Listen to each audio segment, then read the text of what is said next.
1965 and 1966 were very good years for Hammer. 1965 brought She and the Nanny, while 1966 brought Dracula, Prince of Darkness, and 1,000,000 Years BC. Hoping to continue the streak, Hammer stayed the course by looking at their winners. The studio produced another film with barely clad prehistoric women, Slave Girls. They also brought another Quatermass movie to the screen, Quatermass in the Pit, as well as 2 gothic horror films, including Frankenstein Created Woman. The other was a mummy film, and Hammer turned to John Gilling to direct it. He started with Hammer as a writer who penned the screenplay to The Man in Black in 1949. He wrote several thrillers for Hammer, but in 1951, there was a falling out over writing credits. He returned in 1960 as a freelance director on The Shadow of the Cat. He went on to direct a total of 7 films for the studio. However, he gained a reputation for being difficult because he would often lash out at cast and crew, as well as rewrite scripts without authorization. John Gilling would receive writing and directing credit for the next Mummy film. Yet he stated, "I don't think highly of that film. It had too much of Hammer's other Mummy films leaning over my shoulder, and I felt it had all been done better." He admitted that he had done it strictly for money. He also said that he only remembered it for 2 things. One was the sinus problems from the wind machines in the sand pit, and the other for this being the last complete film shot at Bray. Note, Hammer did return to Bray to film some effects shots for Moon 02. After shooting, he retired to Spain. The film was finished and released in 1967 as The Mummy Shroud. Death awaits all who disturb the resting place of Kato Bay. This is the last film ever made at Bray Studios. Big historic point. That is kind of interesting. I did not realize that. But we'll bring it up later because one of the other actors has a connection to that. The first clip is just the beginning, but I edited it down because that first flashback is over 7 minutes. Something that this film did do, by the way. They drug out a lot of scenes just to drag out a lot of scenes. Right.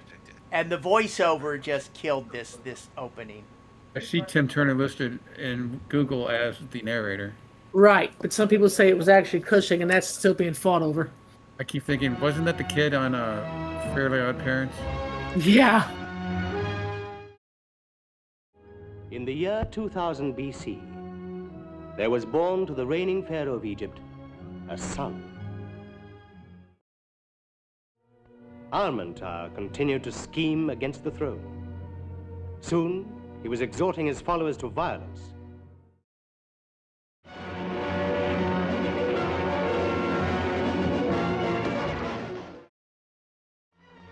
Not one of the royal household was to be left alive.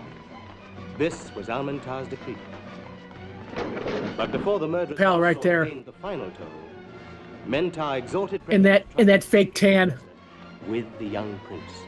Prem, take Kato Bay! Take him! Take him! This seems like they just made it up that morning. Okay, let's do it this way. What can we film? And this was filmed at a gravel site nearby, so yeah. Gradually, the desert enclosed them.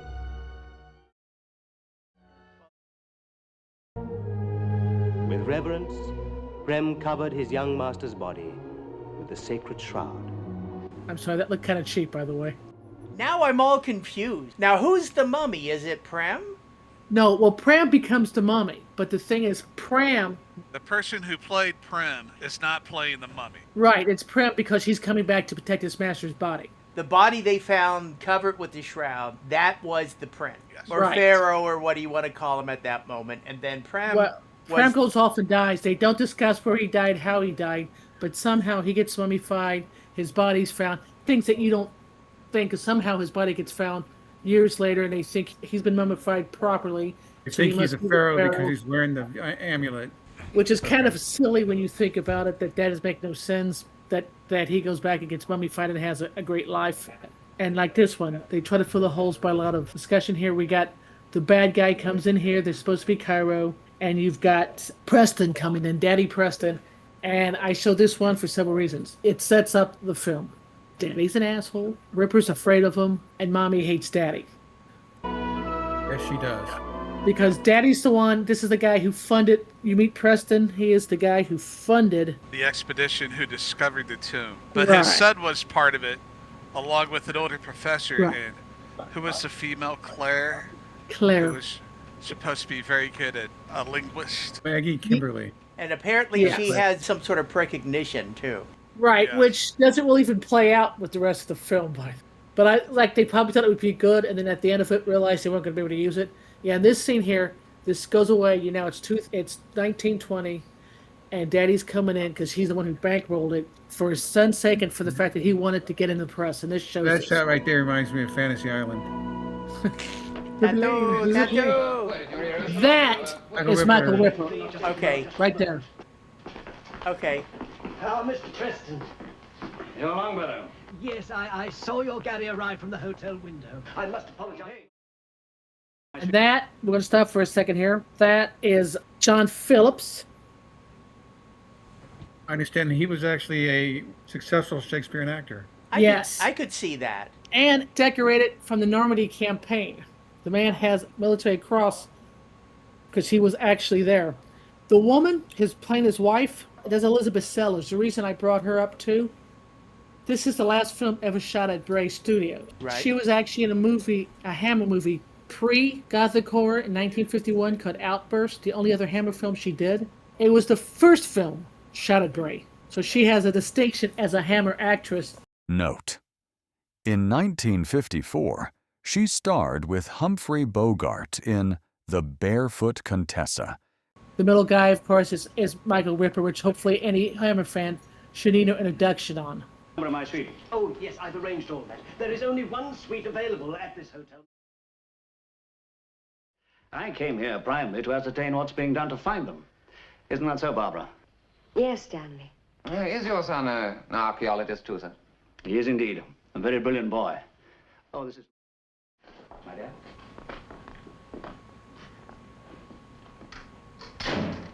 Thanks, sir.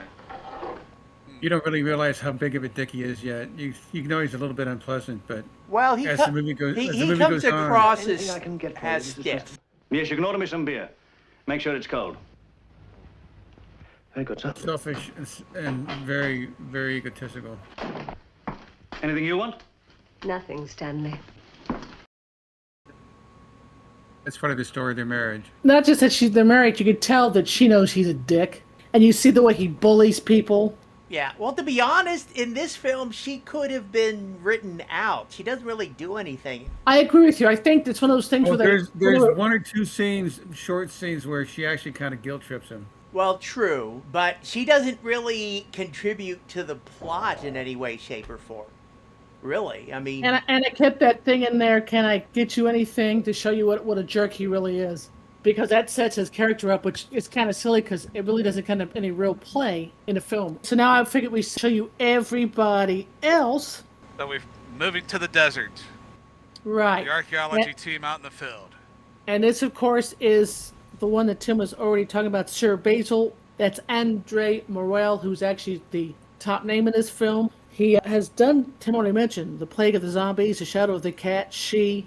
So he has been in several Hammer films, The Ventures of She, Camp and Blood Island, The Hands of the Baskerville, but he was also in other big-name films, if I'm not mistaken, because he was also in Bridge over the Kwai, I do believe. He looks like a British officer, yes. I'm afraid I've given you all a rough journey. And that's Claire, who was played by Maggie Kimberly, but she only has like 4 credits because apparently after 68 or 69, she quietly sails off into the sunset. And had a kid and a regular life. We've had bad luck. Uh-huh. We're going to find the tomb.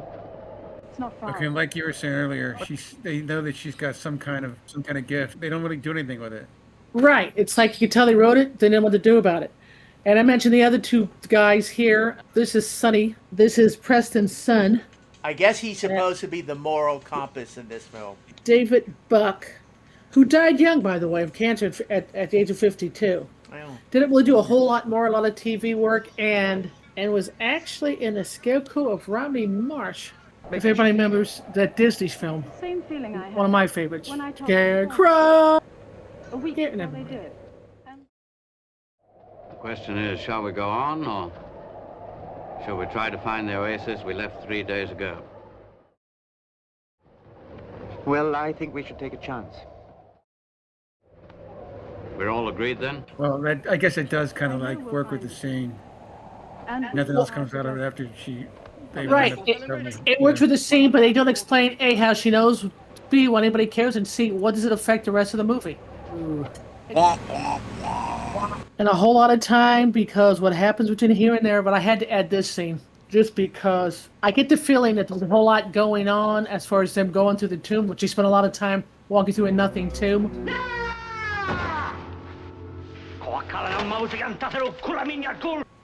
And I think they added this to break up the boredom. I'm sorry, this guy kind of reminds me, and this might be weird, Yes. but he reminds me of Jim Backus. That's Isn't funny. he the master from Doctor Who? Thank you. Yes, he is the original from the Jean Pertwee years, not the one we met later on who took his place because he dies in a car wreck in Turkey in '73.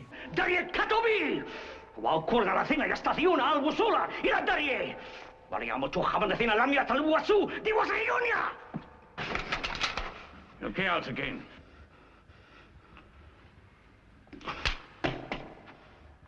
All right, Paul. What was he saying? He says that death awaits all who disturb the resting place of Carter Bay. With long pointy tooth. The tomb must be pretty near. Ask him where it is. Ain al-Bariyash. إنه هالسكبر اسمه هاشمالي يقول سيما يقبلون الوقت الذي يرسو دلو منذ قرون So he's going to hit his head on the rock, too. I always thought, I think this scene was just added to break up all that boring going through the tomb and going through the tomb and going through the tomb. But you still have to have that warning. But you already had it when she read the hieroglyphics outside and they realized they were at the tomb. Yeah, but this was a little bit more. At least it was a person talking to a person. Well, that's true. That's true. I think this kind of connects it to what happens later on, because he's part of what happens later on. Right, he's the one who ends up deciding they're going to die. After this, of course, Daddy finds them because Daddy gets guilt-tripped by the media. What do you mean you're not going out to find your son? He goes out and finds his son with the party. He says, give me the best of the party. Make sure I got all the best equipment. I've got everything. The best equipped of the thing he finds his son. He finds the rest of them. Finds out that, as you can see, his arm wrapped there with the blood, he got bit by a snake. Wah, that was an wah. exciting scene, too. And he shows up just in time to say, well, let's go open up that tomb. Yeah, and the snake thing doesn't really go anywhere. Not really. Not really. I think they were going to do it as a harbinger of ooh, ah, ee. But I had to show this scene, too, because I'm sitting here thinking, this body's been buried for almost 4,000 years. That's some really nice sand. And I don't know what I'm going to find underneath this sand. So I'm going to start with an open wound and no gloves, brushing shit away. Now, this was the 1930s. They were men back then. Keeper of guard was appointed. This position was handed down. But I mean, you know, and it is Also, something too, I like think Prem would Perhaps have. I think Prem would have buried him a little deeper than that too. I agree. Now, what ends up happening is, of course, they take everything back. The professor gets sent to the hospital. Then he gets sent to the asylum. But Daddy Preston takes everything to the museum and makes it look like it's all his doing. Then he passes out. Yeah. He gets out, he escapes because the son is saying that Daddy The had son him sent. accuses him of it. The son accuses him of it a little bit later. If you remember, too, the policeman actually kind of backs him up on that because he tries to bribe the cop, and the cop said, I am not an asylum director. You cannot so easily buy me. So that's probably the policeman's way of saying that son was right, that Daddy wanted him sent off so he could take all the glory. He escapes, although they don't explain how a guy in this kind of condition escapes. And we get to the first murder. Not only did we get to the first murder, we get to meet her.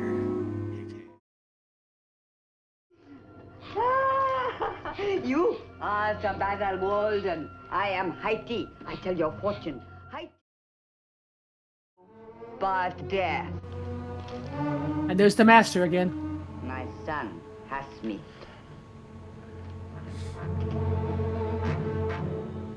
Your son. He smells.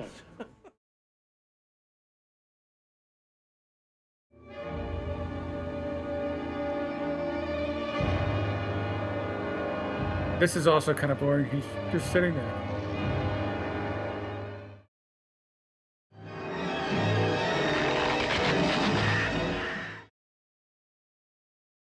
And that is murder number 1. They found his body in the museum, hanging up in a closet. They tell Daddy. Daddy tries to run like the coward that he is. But the cop don't let him. Number 2.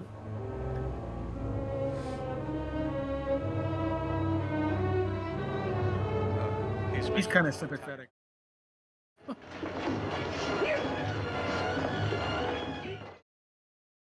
That showed me, you know. Okay, now how do you know what that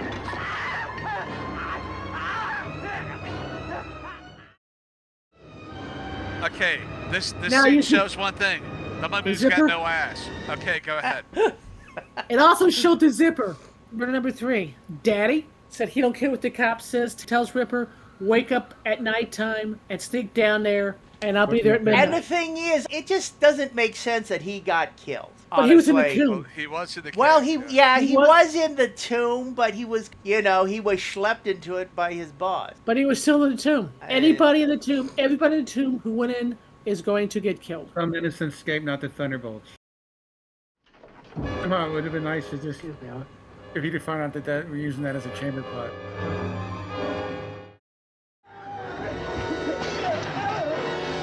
Help me! Help me, somebody! Help me! Wraps him like a mummy.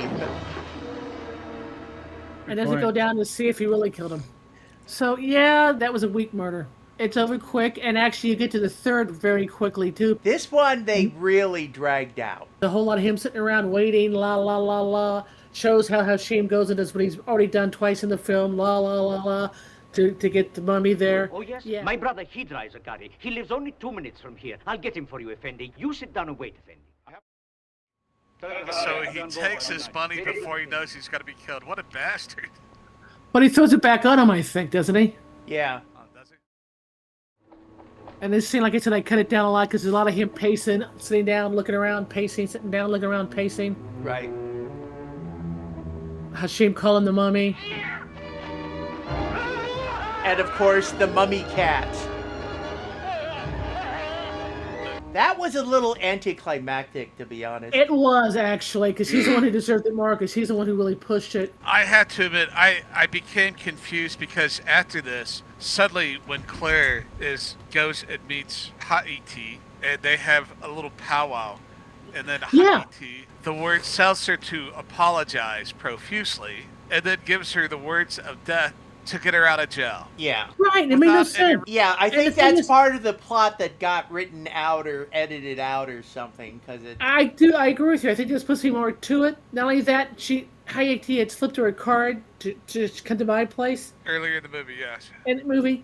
And I agree with you, Eric. That was totally weak, because I do believe that there was supposed to be more in that scene, but I think they decided, screw it. So what ends up happening is, as Eric just said, that after this scene, Claire, the psychic, goes and talks to Haiti, the other psychic, and you think they're going to relate, but she gives her the words that you find out aren't even going to really work for her unless she's got the shroud. So you could assume maybe she sent her that or set her up, but I just don't buy that. I think it was part of the movie that they decided to change. And so then we just get to the last scene, going straight to her trying to apologize. That also leads me to one more question at the end. And that is? Well, wait, go ahead. Play through.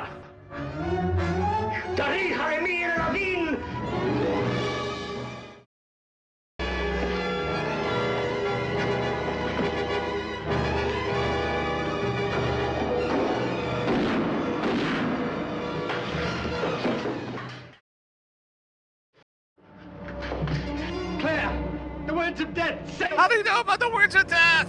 Exactly. Say them. And our best, Only he who holds the Shroud has the power to destroy. Dumbass. Well, now we know what to do. Well, the inspector had it right. Apparently, it wasn't just a Shroud that could destroy. There's a zipper sorry. again. That was actually pretty funny. Yeah. It was. He was sticking on his feet. That is a hell of a zipper on the back there. Yes. It is. Because it not only does that destroy, I guess a gun can destroy pretty good too. Now, say the words. Enter our vessel, Alakimin. I want this explained to me. What? He should have just gone back to being a mummy. Why is he dissolving? Because it's Well, why is he like cracking his own head open? Yeah. He's got a splitting headache. Plus, the weird thing is, the words of death. well, plus the weird thing is,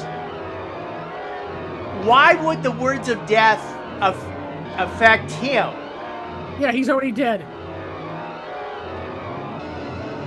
Maybe he was undead the same way vampires are. I don't know. It just that it was really.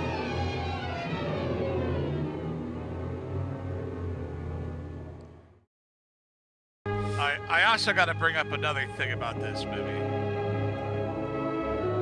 Are we Because back to the Haiti- mummy's ass? Well, right, the mummy had no ass, but no, Haiti had a crystal ball, and she was seeing. It was just like out of the Wizard of Oz, that she was watching everybody in their rooms and shit, looking through her crystal ball, and they showed it. The only thing missing was the flying monkeys. Exactly, and I thought, what the? Come on, you know. And then it got to where she was even showing Hasim. Hasim was watching over his shoulder for. So Yeah. I mean, I want to give Yeah. Hammer the benefit of the doubt, Giving but each that other was the kind elbows of. and stuff. It was rushed.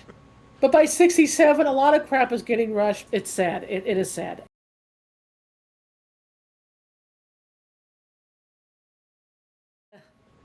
I got to say something else about you saying he had no ass. I'm glad you said that for one reason. Wow. Okay, I may not have wanted to open this door here, but Okay, he was Christopher Lee's stunt double in many films, including... Christopher Lee didn't have an ass either. Okay, I'll say that. Wait, To the devil hold a on, daughter. boy, hold To on. the Let me devil- finish to this. The devil a daughter. To the famous devil king. a daughter. Some people were trying to say that the full Monty from the back wasn't Lee, because this guy had no ass. Oh, so Yeah. those are definitely Lee's cheeks. Right. Does that mean we got to launch an investigation? And into there this? was no zipper. He stood there proud in the back, showing his ass for the world, and he was 50-some years old. Yeah, Christopher Lee was a man